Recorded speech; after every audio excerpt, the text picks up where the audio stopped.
స్థూలకాయం ఇతర ఆరోగ్య సమస్యలపై ప్రజల్లో చైతన్యం తేల్చేందుకు లీడ్ సంస్థ హైదరాబాద్ పబ్లిక్ గార్డెన్స్ లో అవగాహన కార్యక్రమం నిర్వహించింది. చిన్నపాటి శస్త్రచికిత్సల ద్వారా స్థూలకాయాన్ని తగ్గించవచ్చని సదస్సుకు హాజరైన వైద్య నిపుణులు తెలిపారు. ప్రజల్లో సరైన అవగాహన లేకపోవడం వల్లే సమతుల్యత జటిలమవుతుందని వారు అన్నారు.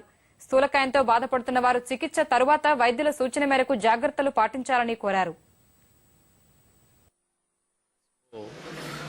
There is excellent response.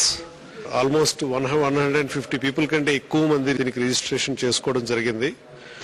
ఈ సందర్భంగా లీడ్స్ సూపర్ మ్యాన్ అని చెప్పి ఐడెంటిఫై చేసి ఎవరైతే ఎక్కువ బరువు తూగుతున్నారో వాళ్ళకి పూర్తిగా ఉచిత చికిత్స ఇస్తున్నాం.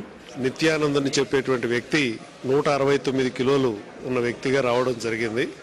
సో ఆయనకి పూర్తిగా ఉచితంగా ట్రీట్మెంట్ చేయడం జరుగుతుంది.